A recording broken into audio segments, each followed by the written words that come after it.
welcome back.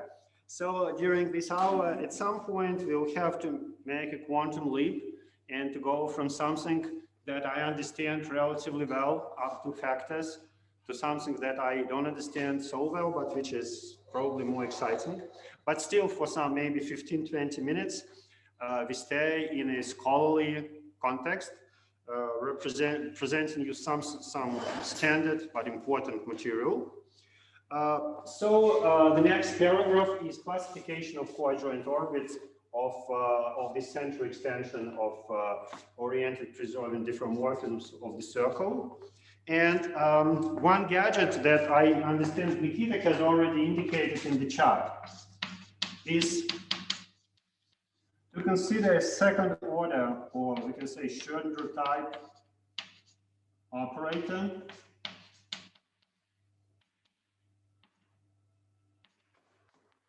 this potential given by T of x. So to a point in an orbit or to an element of G star, we associate a second order operator and we call it A. And we are looking for solutions of the equation A psi equal to 0, where psi is a function of x. So now, why are we interested in it? We are interested in it because of the following fact, that suppose phi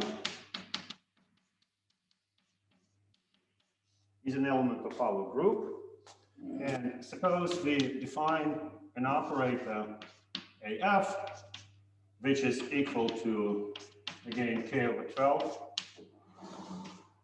the second derivative, and now Tf of x, where Tf, let me camera, thank you. Let me introduce this notation for the action. So the result, this complicated expression, let me call it Tf of x, camera. So I introduce this other operator Tf. So the fact is as follows: A psi is equal to 0 is equivalent to AF psi f equal to 0, where psi f of x is psi composed with f, and here, interestingly, I should divide by the square root of the derivative. So, that's why this interesting or complicated transformation, which comes from the theory of coadjoint orbits, that's actually you could discover or rediscover it if you simply study what happens under the change of variables in the Schrödinger operator. Of course, checking it.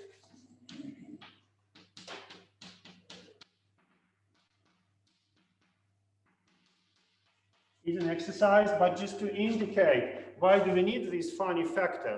So because if you change variables in the Schrödinger operator, in general, you would get also a term which is linear in d over dx. And then you want to get rid of it if you want to preserve the form of the operator. And for this, you need to rescale your wave function. And in this way, you preserve the form, but then, of course, you get the potential significantly modified. Okay, so why is it interesting? So this is interesting because we can associate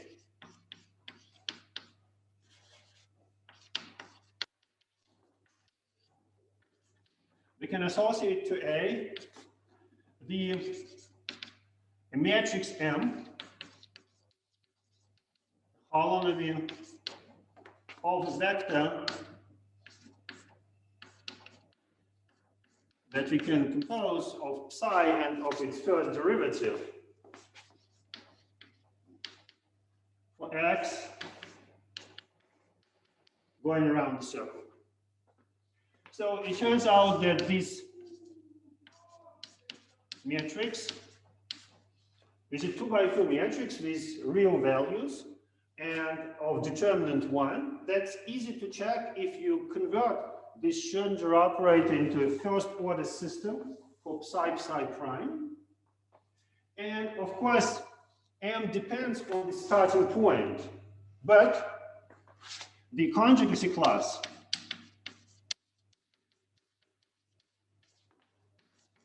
of M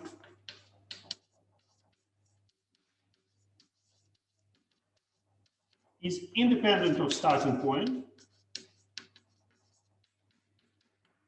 And as we see it here, right? So by a simple transformation of psi, so you obtain psi tilde or psi f, and for psi f, you will have a monodromy in the same conjugacy class, because this is just now, this transformation would induce a linear transformation on the vector psi prime.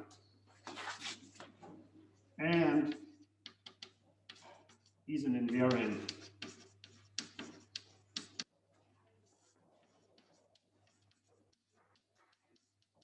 of the diff hat plus S1 action.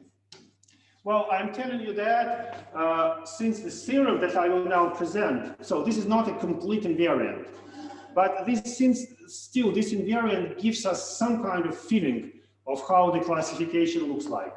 So one part of the classification is that to a coadjoint orbit of this group corresponds a conjugacy class in SL2R. So we'll see it now. So now one of the big results for today, and one of the big results of the mini course, is the classification theorem. So let me give you some attributions. Actually, it's a little bit difficult to say what those attributions, what the completely correct attributions are. If you go through the literature, that's what I found. Probably the first paper which is cited, this is the Lazutkin-Pentradova paper of 75, and yeah, I'm happy to say that Lazutkin was one of my university teachers. I didn't know when I was a student, certainly I didn't know he was working some time ago on that exciting subject. And actually, I think also that time that they wrote a paper, people didn't know, or people didn't discuss that much coadjoint orbits. So so they were thinking about the Schrödinger operator or Hill operator, how they called it. And then, so there is a paper by Siegel of 81 and of Kirillov of 82, and then of Beaton of 88, and but then it continues. Many people worked and reworked the classification theorem, given better and better proofs, more and more complete proofs, and so on. So this is some kind of long story of how people were looking at those orbits. So I give you the classification, or I try to give you the classification. Right. Let's draw a real line, and that real line will be as follows. So we'll be specifying, on that real line, we'll be specifying a point through which the orbit passes. And on that line, we'll be looking at the orbits which pass through the point T of x is equal to some constant that we call B. So not all the coadjoint orbits contain a potential, or T of x, which is constant. But this line will be a line of constant, which passes through constant potentials. So So here we have b smaller than 0. And for b smaller than 0, let me tell you the following. The stabilizer will be isomorphic to S1.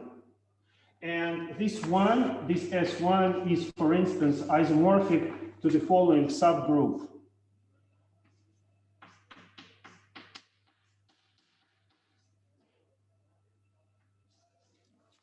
Within the diffeomorphism group, just rotations of the circle, right? That's a subgroup. And right, we said there should be a conjugacy class. So the corresponding conjugacy class will be a conjugacy class of a real diagonal matrix. Sometimes such conjugacy classes are also called hyperbolic. So then, so at b equals 0, the stabilizer is still isomorphic to S1, and the monodromy is simply 1. So then, let me trace 2 points. So this will be k over 24. K 24 and square. Okay, the next we have b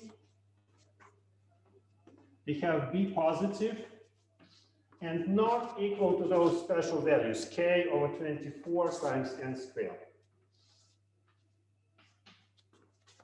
So b is positive, and then the stabilizer is still S1.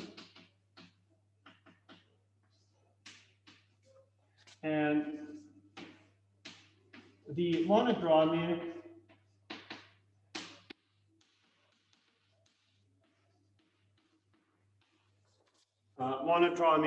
is conjugate to a rotation, to SO2, to a two-dimensional rotation. And such elements are sometimes called elliptic. Finally, what about those points? So b is equal to a special value k over 24 times n squared, where n is equal to 1, 2, and so on. Well, here the stabilizer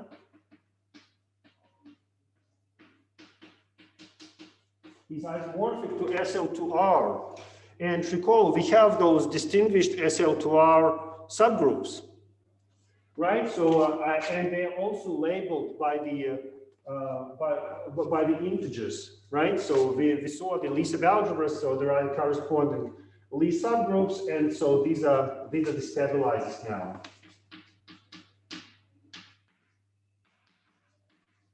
And swapping. And M is simply equal to 1.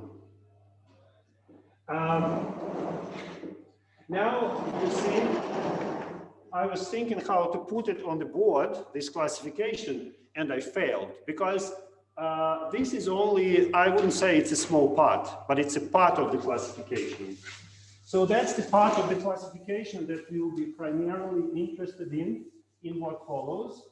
However, I would like to give you an indication how the complete classification looks like.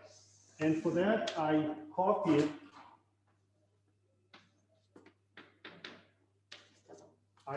this line, and now I add things to it. So let me see. This was 0, and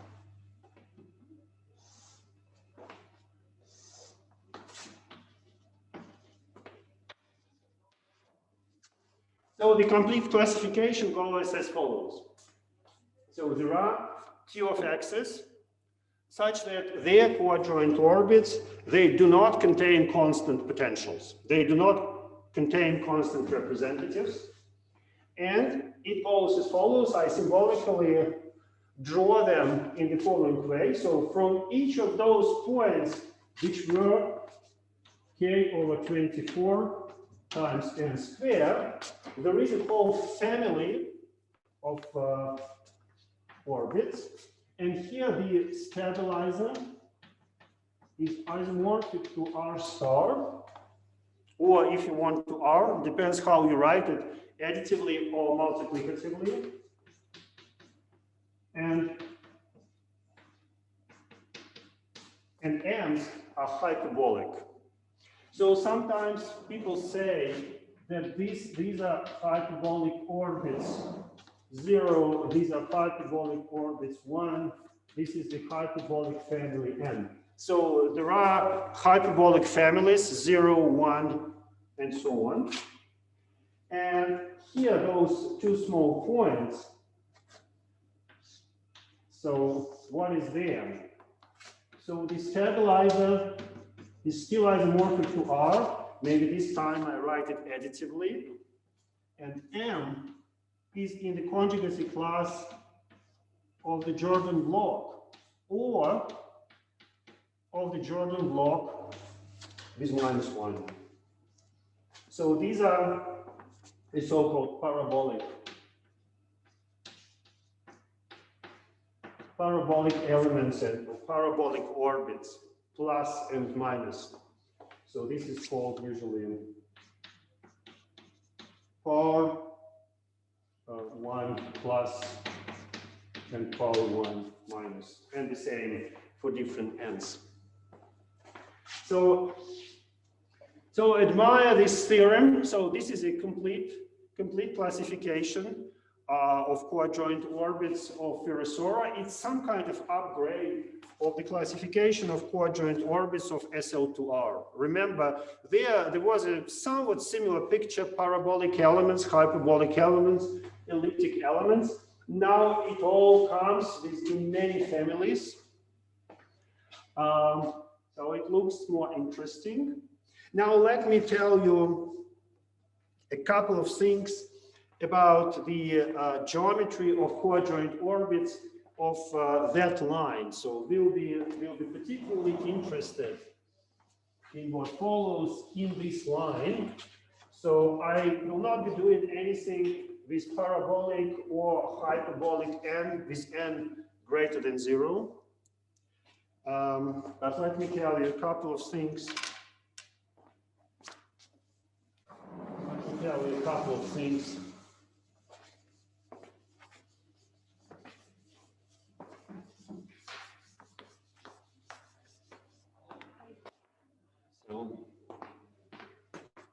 So remark. So we're looking at the orbit, which now we know what it is, right? We take a constant potential B and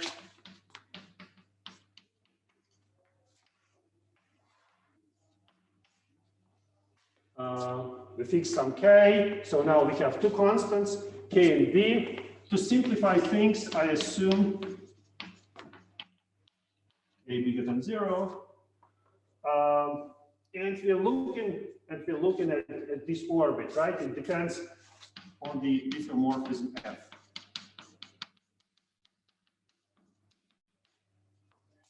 So recall that we have that distinguished subgroup of rotations.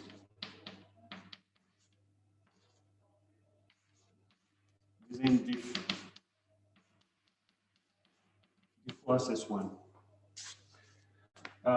So this orbit will denote by OB. So K, I assume it's fixed once and for all, some positive number, and this orbit is characterized by one number, the number B.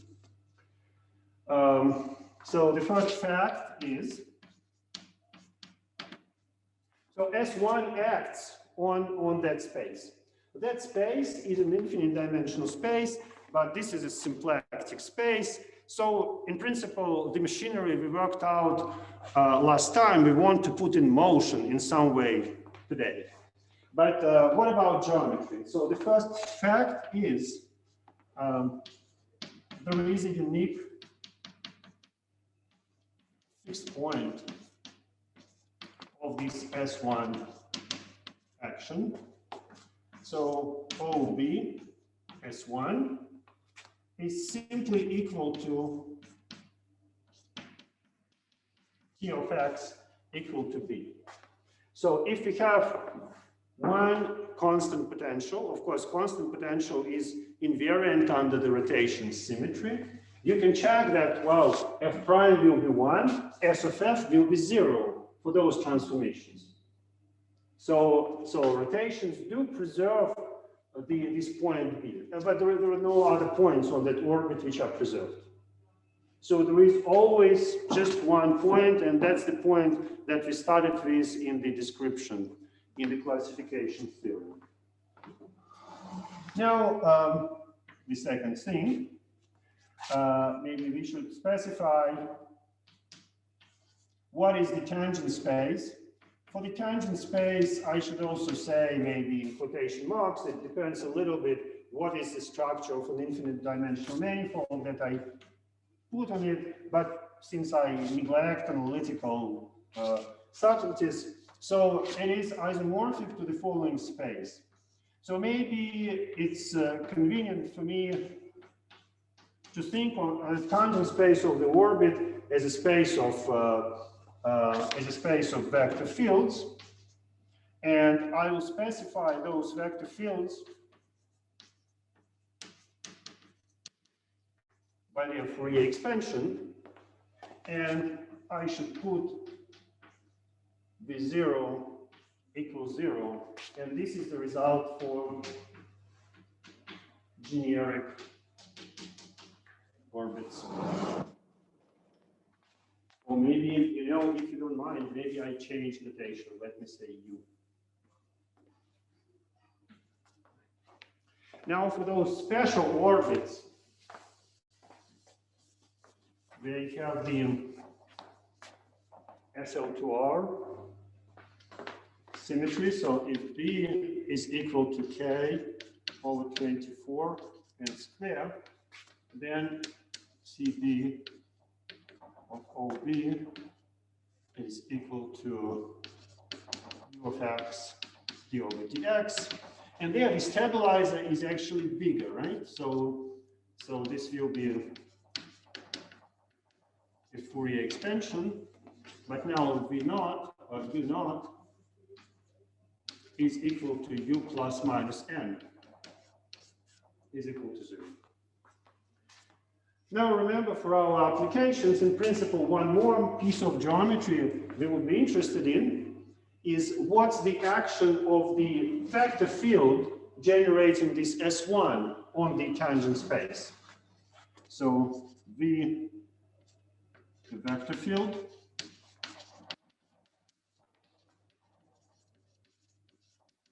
generating S1, and we obtain an operator, VB.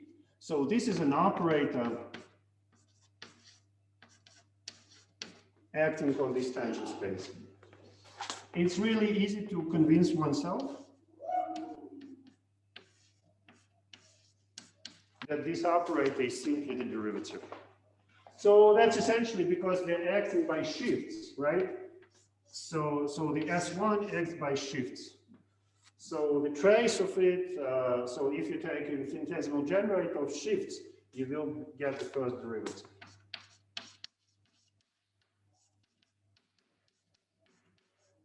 Oh, if you wish, one more exercise. All right. So now there is a big phase transition in the last, whatever, 20, 25 minutes of our mini course, because up to now, oh, wait, one more thing before the phase transition. And then one more line. So recall, right, when you have a group action on coadjoint orbits. It's a Hamiltonian action. So here we have that S1 action, and we can write the Hamiltonian for it. So what is the Hamiltonian?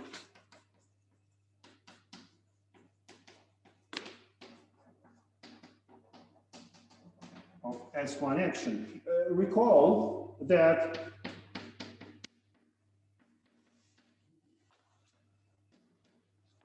we wrote the pairing, right? The pairing between G and G star, it's of that form. V of x now is a coefficient in front of d over dx. So this is 1. And T of x is given by this huge formula. So it's an integral from 0 to 2 pi. And here b f prime squared plus k over 12 s of f dx. Now, I would like to write for you the first terms of the Taylor expansion, right? So that's a function on the orbit. Of course, it's a complicated function, right? Here there is the Schwarzian derivative and things. But I know that I have those coordinates un on the neighborhood of the fixed point. So how does this thing look like? Let me just write for you the formula, because it's an interesting formula. So there is a constant term, which is 2 pi times b. And then there is a quadratic term. There is no linear term. That's already interesting. So this is actually critical point of the Hamiltonian. And so the next term is 4 pi sum over n bigger than 0. And here the expression is bn squared minus k over 24 n to the 4th absolute value of un squared. Looks interesting, right? So here there is a quadratic form. It is already diagonalized. Of course, there are further terms. But what is interesting? If b is smaller or equal than k over 24. In other words, if they're sitting on that part of the line, so then the quadratic form is negative definite.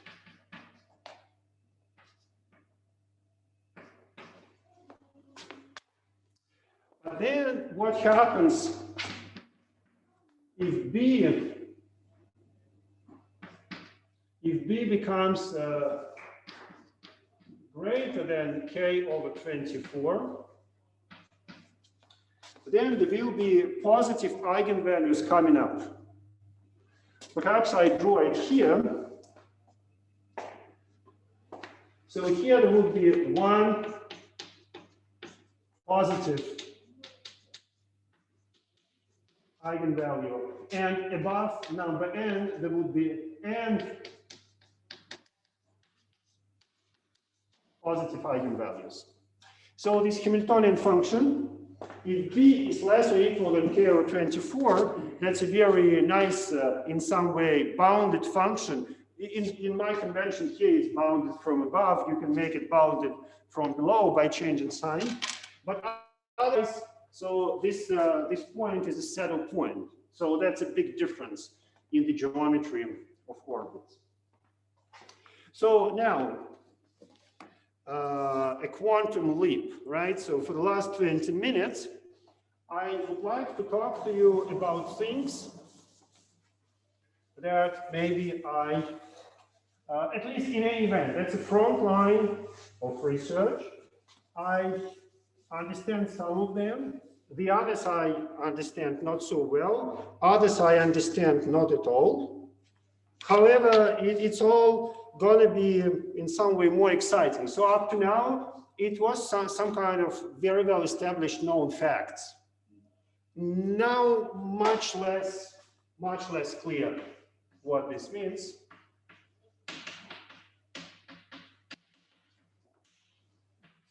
orbital integrals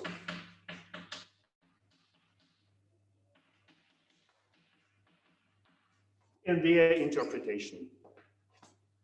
In fact, here we connect first to the talk of Donald of yesterday. You will see similar things. Okay, so first, recently motivated by some actually condensed matter physics considerations, Stanford and Witten addressed the following question. So they wanted to define orbital integrals for the orbits OB. Let me write them symbolically.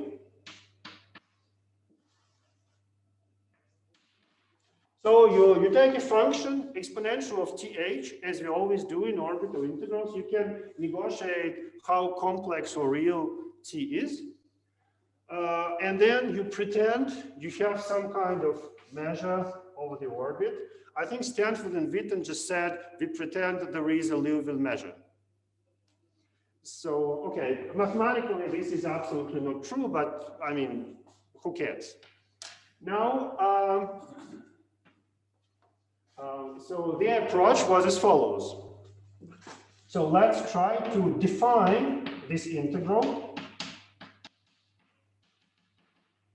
by localization. So let's try to apply localization to that integral. Remember, we have a localization theorem which tells us that such an integral should be sum over fixed points. Here, we actually have only one fixed point, right? So we already know what's going to be the exponential contribution. So the exponential contribution will be t times h of b. And we should divide it by some Pfaffian. In fact, remember, we had a Pfaffian of a vector field, and we also had a power of t in the localization formula. You can actually combine them together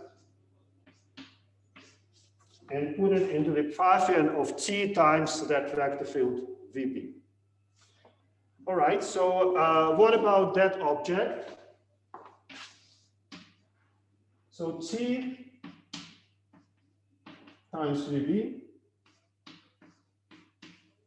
is an operator t times d over dx, acting if b is generic on periodic functions.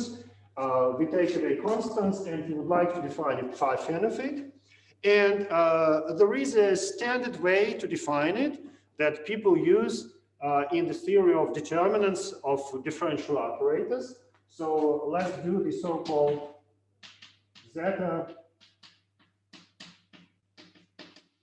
regularization. We probably don't have time to discuss it in detail. Let me just give you the answer for the Pfaffian, which is Zetta regularized. It's a kind of funny expression. So just let me try to write it correctly. So it is 2 pi over t to the power 1/2. So I should say, maybe just for the status, once you say the magic words, or once you say that you plan to Zetta regularize your Pfaffians, so this is simply a mathematically well-defined answer. So here there is no discussion about that. So we obtain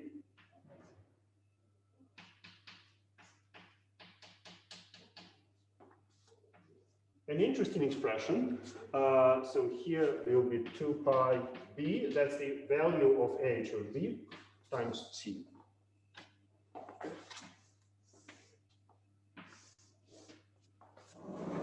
You see, that's a formal answer for that integral. You know, we don't know whether the left-hand side really exists. We may have doubts about it, or we can try to define it.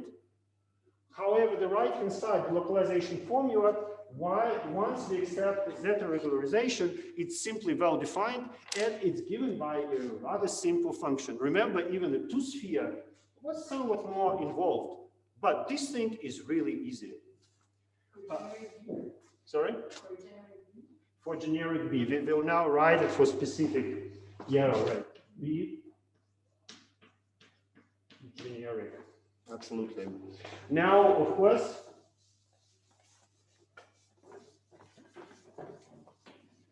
we'll also write it. So let me say B is equal to K over pi n squared. And then I write the corresponding integral In of t. I even don't bother writing the integral of the orbit. I simply write for you the localization contribution. So what should I say? So it's exponential t, and h will be this b 2 pi times b k over 24 n squared, right? So that was the value of b. Over the coefficient of t vb. And here maybe you have a look, I give a heuristic argument, but again, you can zeta justify it. So you see here, the tangent space, it lacks a two-dimensional subspace, and this corresponds to the Fourier mode equal to n. And we know that the d over dt operator, it has an eigenvalue which is proportional to n on that space. So therefore, probably it's not going to be a surprise that this guy is equal to 2 pi over t 1/2, and you divide it by the would-be contribution of that two-dimensional space. So the total is n. N. Yeah, of course. Yeah, because I changed notations at some point. So this will be nt to the power 3/2 divided by 2 pi 1/2, and here you will have exponential of pi k n squared t over 12. So you see again, that's a perfectly well-defined answer. I would say it's of a special emphasis for Stanford and Witten was the case of n equal 1, because that orbit O of k over 24, it plays a big role in complex analysis. It's called the so-called universal Eichner space. So this is probably the most studied orbit. So if there is one orbit that you want to know about in applications, that's this orbit. So the n equal 1 case. Note also that to some extent, up to this value, even though these integrals, they are all formal, they are slightly better justified because the function h that we are supposedly integrating is bounded on one side. In my convention, is bounded from above. Formally, all our expressions, they are still valid for any b. However, there, the function h is genuinely unbounded on both sides. So you may wonder even more in which way, what those integrals mean. Okay, so now maybe 3 short comments on the interpretation of these results, right? So these results physically now very well discussed in literature and play a big role in current research. Now let's see what one can say about them mathematically, or what one can try to say about them mathematically. So those 3 comments, they have a very different status.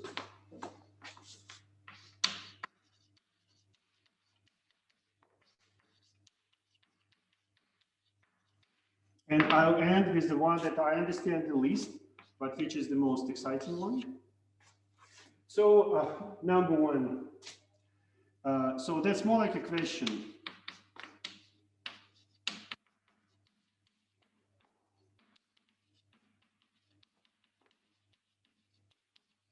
So we can try to define orbital integrals. Here, maybe I can just briefly say, for the case of loop groups, about 40 years ago,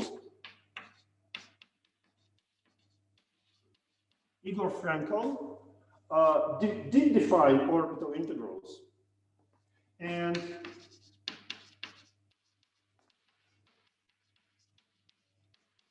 so he used the Brownian motion or Wiener integrals from the probability theorem. And in fact, he even got the Kirillov or analog, some kind of analog of the Kirillov character formula. So his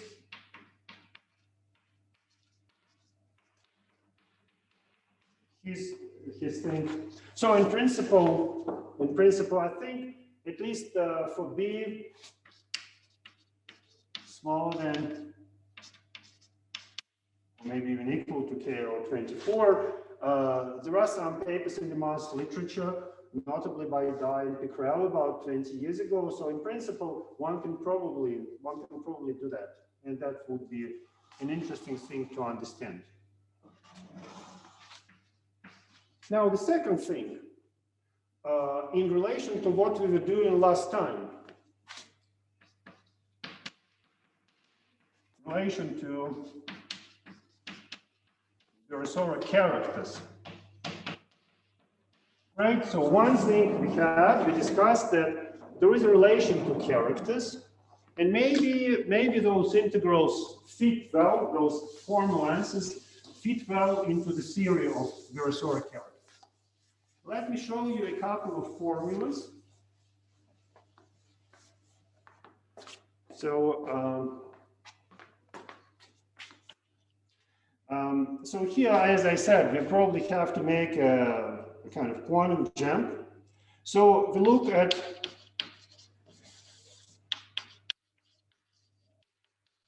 irreducible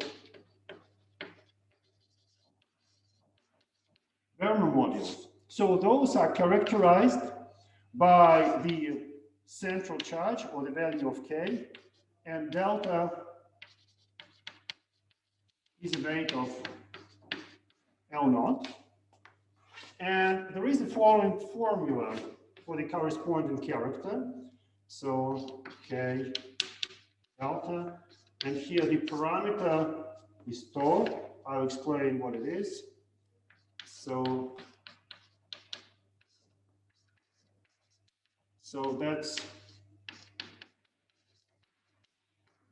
that's a formula that you find in the books. And here the convention is that the imaginary part of tau is positive. So that's just the expression for the character. Now here is a simple calculation that, well, of course, anybody could have done. I worked it out with Samson Shatashvili. So, so let's do the scaling as we were doing in the beginning of today's lecture, and let's look at the asymptotic of this gadget. So here actually it looks kind of interesting.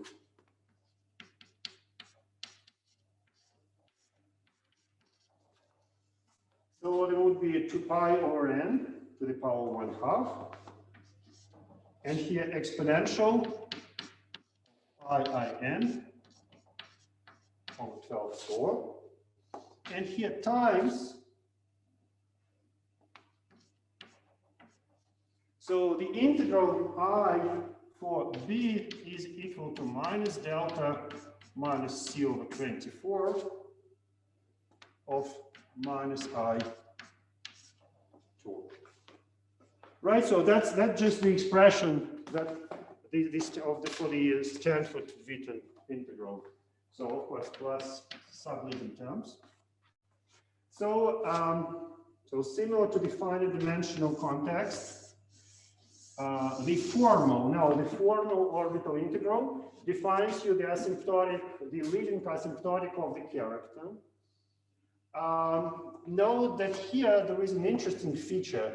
We had something like this factor in the finite dimensional theorem, but now we have a new factor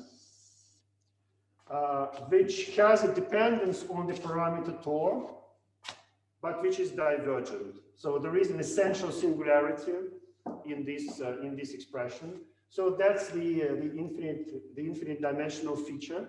So in particular, the dependence on n and the dependence on tau in the asymptotics do not completely decouple. So there is this guy which is always there. So there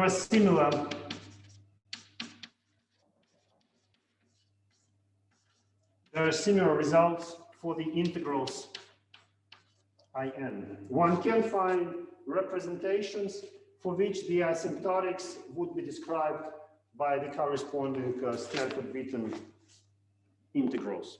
So perhaps this leads to interesting open questions in geometry, but I would like to spend the last 3 or 5 minutes by giving you one more comment.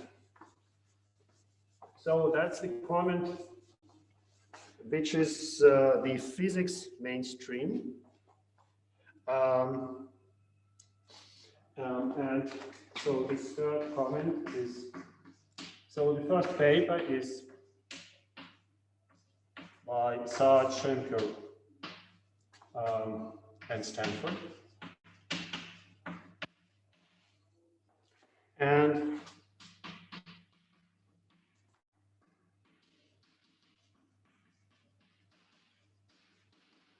it calls for a spectral interpretation of those expressions. Maybe in more detail.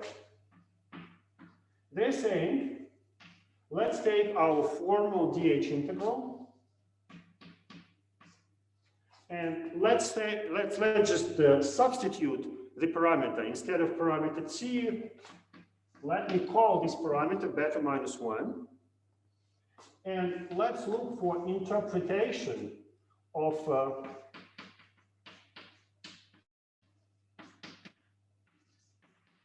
this quantity as a Laplace transform of some function rho of e. In the physical language, this rho of e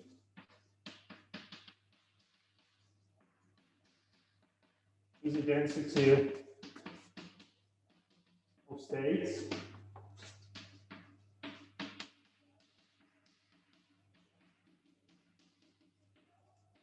of some physical system. Now the question would be, what kind of rho of e's we obtain? So let me show you only one. Let me show you only one rho of e. So as I said, the most interesting orbit is the orbit for b equal to k over 24. You can compute it for all of them, but let's have a look what it is for this one. So you compute the inverse Fourier transform of that simple function with n equal to 1, and you obtain up to a constant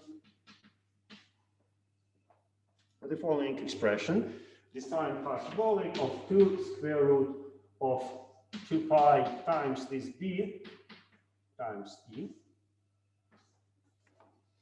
And apparently, that's a quantity that people already knew about. So, so that's the density of states. I will correct it in a second. In the matrix model, so some matrix integral, which describes so-called Mirzakhani volumes of moduli spaces.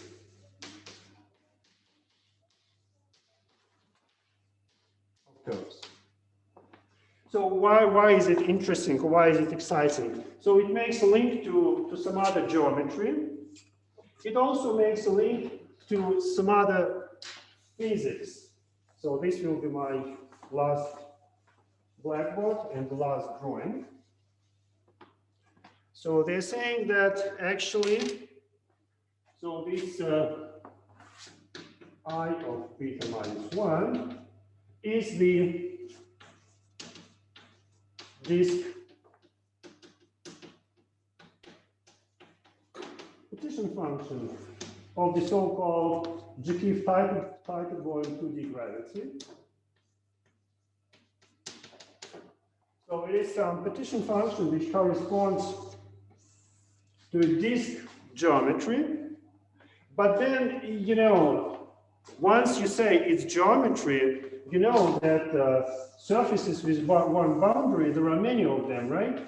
Besides the disk, you can have a torus with one boundary component plus so on.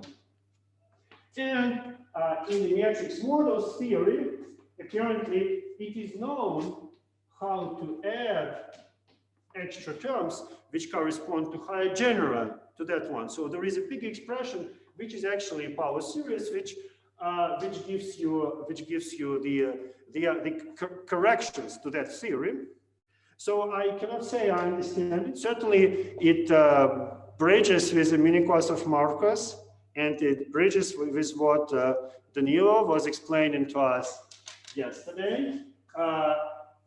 In particular, to me, it means that probably those formal DH computations, despite the fact that we don't understand them, they probably do make sense.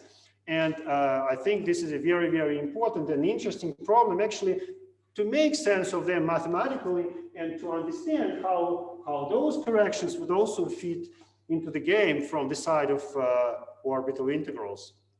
Well, I think my time is up. As you see, I also kind of very rapidly reached a frontier of my knowledge. So things that words that I'm saying now already kind of, I understand them very, very approximately. So I suggest to stop it here. And that's also the end of the winter school.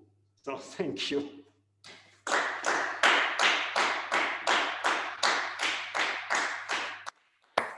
I don't know whether there are any. So this means that in order to reconstruct a full sum of the genera, you have to deform your orbital integral by an additional parameter to look like the string of Anton. That's right. Okay. Like Samson immediately came up with a conjecture, which unfortunately at the moment I don't quite believe, but who knows, right? Samson is a visionary.